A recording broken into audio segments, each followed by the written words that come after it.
Thank you very much, Beatrice, and thank you for inviting me to this symposium. So Beatrice has already anticipated a couple of things I wanted to start with. One is the proportion of preventable cancer, because there are several estimates that tend to converge towards an estimate of around 40 to 50%, depending on the authors. And I refer mainly to a paper by Max Parkin that came out a few years ago, and also this review by myself and Chris Wild. One of the important aspects of this is that by acting on certain risk factors, you can prevent cancer, but also other diseases like cardiovascular diseases, neurological diseases, diabetes, and others. And this is a really important aspect to stress.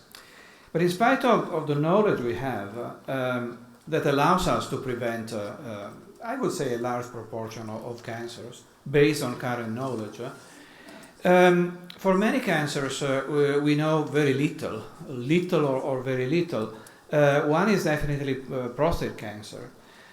There are several hypotheses, but we don't really know what the main causes are. And this is the reason why we need to do more epidemiological research.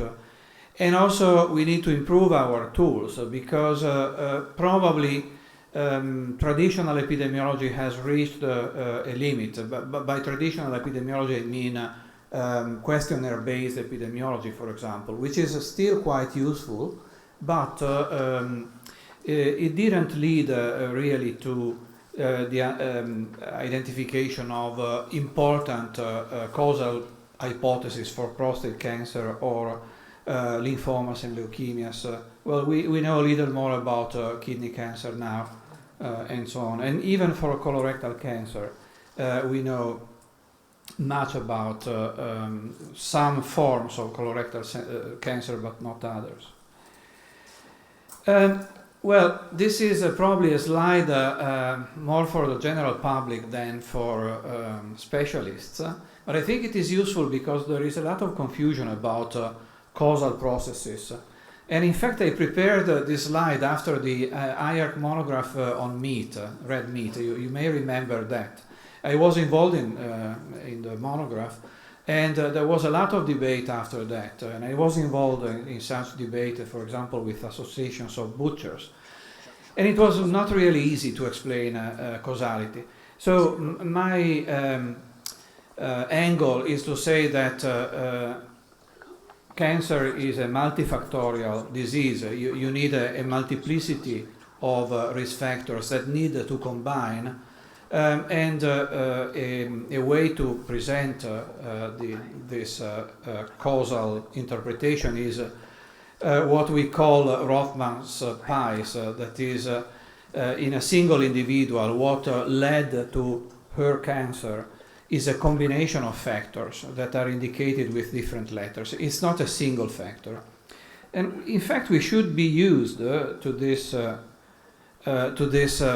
conception of causality through what we know about cardiovascular diseases, because we know that there is a multiplicity of risk factors like hypertension, glycemia, increased glycemia, cholesterol, and obesity, and so on. So this was an argument that most of the people understood, including the butchers, whereas it was hard for them to, well, for the public in general, to admit that red meat may be carcinogenic to humans.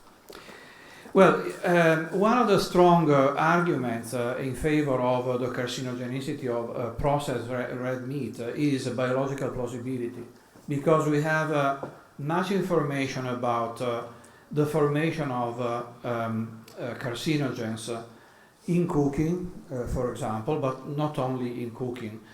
So we have exogenous carcinogens like polycyclic aromatic hydrocarbons and the endogenous formation of nitrosamines from nitrosation of heme iron, for example.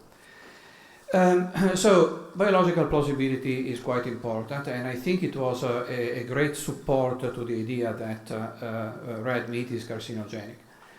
And this is one of the reasons why we wanted to expand the use of biological possibility, biomarkers, and omic research. Where biomic, we mean a systematic search for biomarkers in a certain compartment, for example, all proteins or all metabolites, and I will make a few examples later. So how can we improve or strengthen causality by the use of biomarkers and omic research? I like to mention this approach to causality, which is due to an American philosopher, Wesley Salmon, who asks how can we distinguish between a genuine causal process and a non-causal process. Imagine two planes which collide in the sky and their shadows on the ground. Intuitively, the shadows do not represent any causal process. They are just a kind of epiphenomenon of the collision of the two planes. Why is that? Because when there is a collision of the two planes, you have the transmission of conserved quantities, physical quantities. The same happens in biology. You have a cascade of chemical or physical changes. Chemical changes like the genome that influences the transcriptome, that influences the proteome, that influences the metabolome. So this is a transfer of energy and chemical quantities, but it is also transfer of information. So my interpretation of causality is that you have transfer of information from the external world, from molecules in the environment to molecules in the body, and you have different layers like the genome, the transcriptome, and so on. And we can call this the internal exposome. In fact,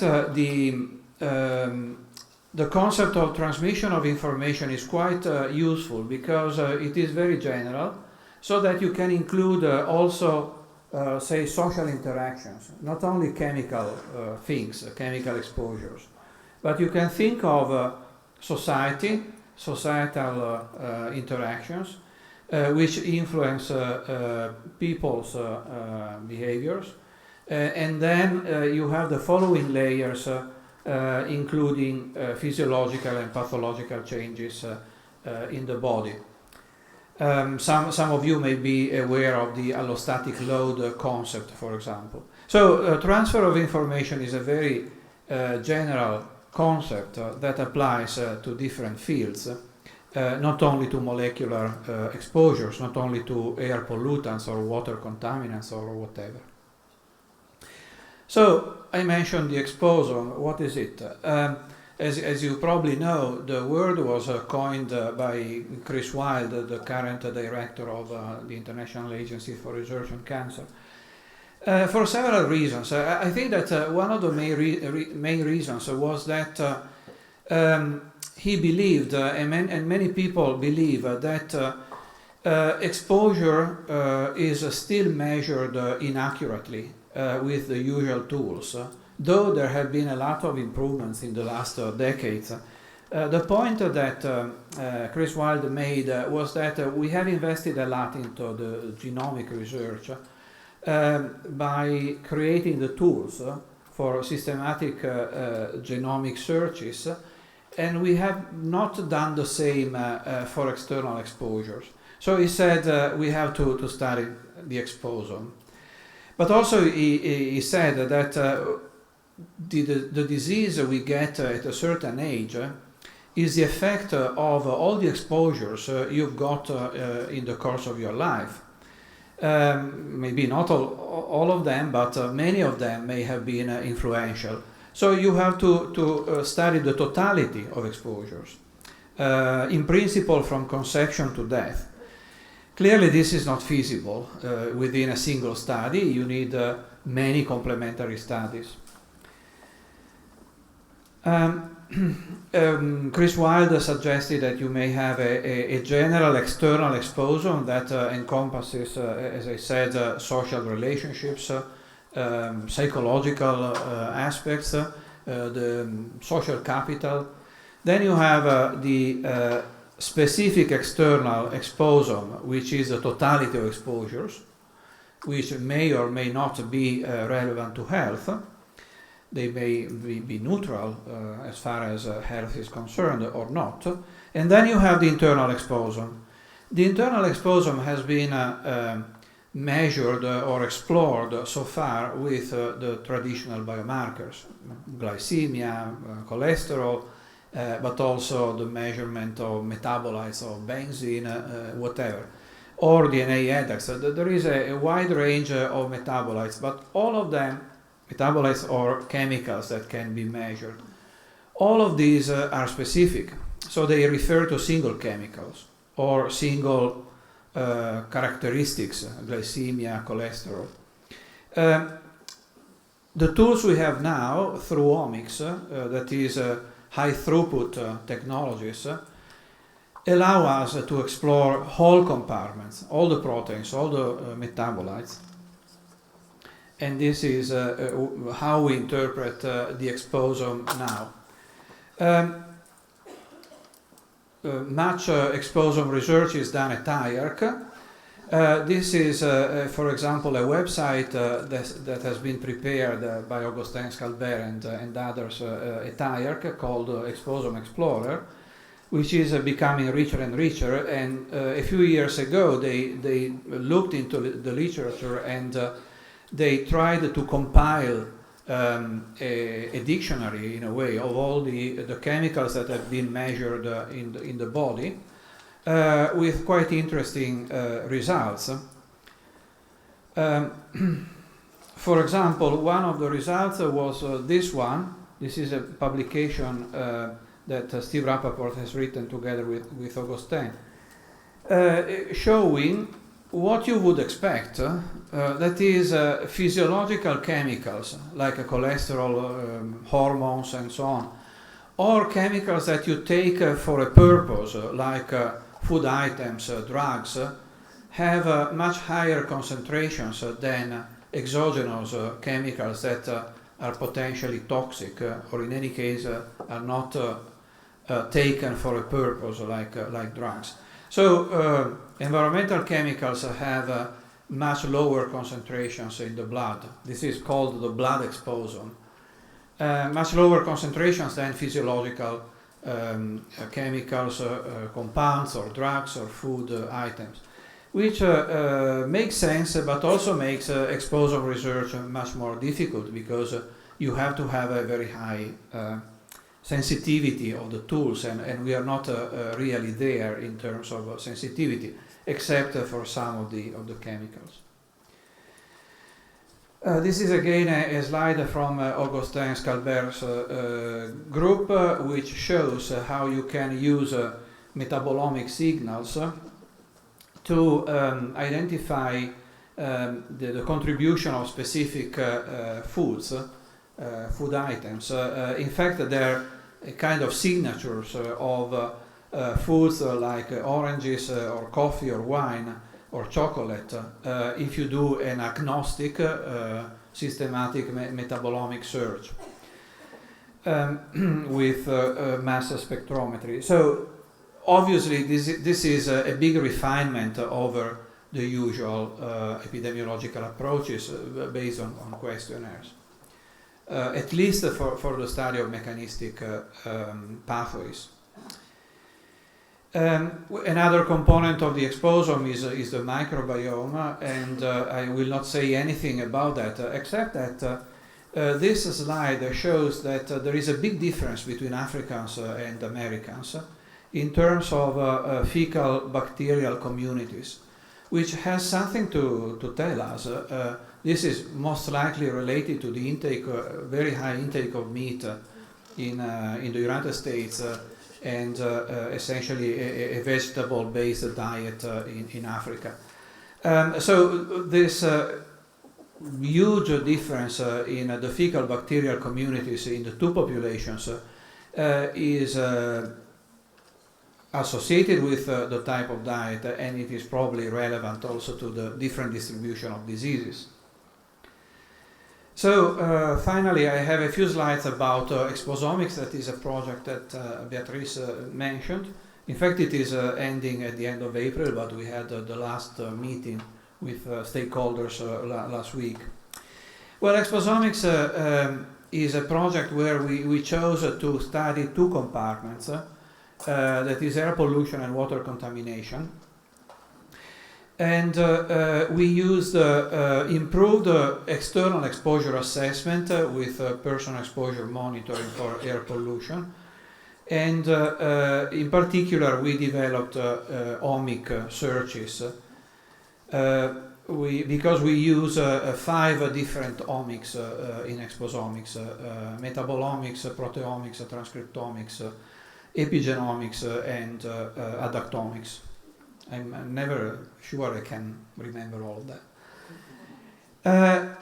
So what I'm going to say is just part of the Exposomics project. I want to show how we use it for a specific purpose, which is hazard identification and risk assessment. How you identify new hazards and how you do quantitative risk assessment. Because in the meantime, as we did Exposomics, I was involved also in the preparation of a report for the US National Academy of Sciences about 21st century exposure assessment. And the paradigm that was used was called pathway perturbation, and I will explain what it is.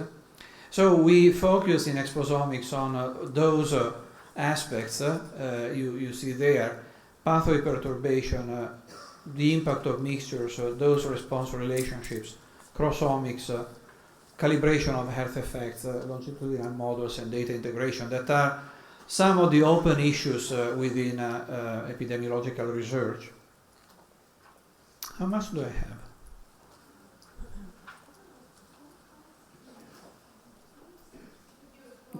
There is some uncertainty. Okay, never mind. So first, pathway perturbation. This is relevant to causality because, well, I have frequent discussions with members of the public or so-called stakeholders, and everybody has this single cause model in mind, like arsenic causing acute intoxication. This is not the right model. Reality is this one. That is, well, I don't see. That is, for any single chemical, you have multiple biological pathways expressed here by genes in the middle, and then you have multiple outcomes. And this is the norm. It's not an exception in, at least in carcinogenesis, but also for cardiovascular diseases. So bisphenol A can lead to the activation of different genes, if you look at gene expression, for example. And this in turn can lead to different outcomes like obesity or metabolic disruption or whatever. So this is the concept of a multiplicity of pathways. And there is now a strong tendency, particularly in the United States, to look at pathway perturbation as a way to anticipate the potential harmful effects of chemicals. For example, the EPA, if it will not be destroyed by Trump, or NIHS in the United States, use this paradigm of pathway perturbation to look for early changes in pathways that can predict outcomes. So this is a potential example from Exposomics research, because one component of Exposomics was a study in among swimmers who are exposed to disinfection by products in the swimming pool water. We measured a few disinfection by products in the water and in exhaled air. And we did those omics I mentioned before, including metabolomics, And once again, this is work done by Augustin Scalbert and his group.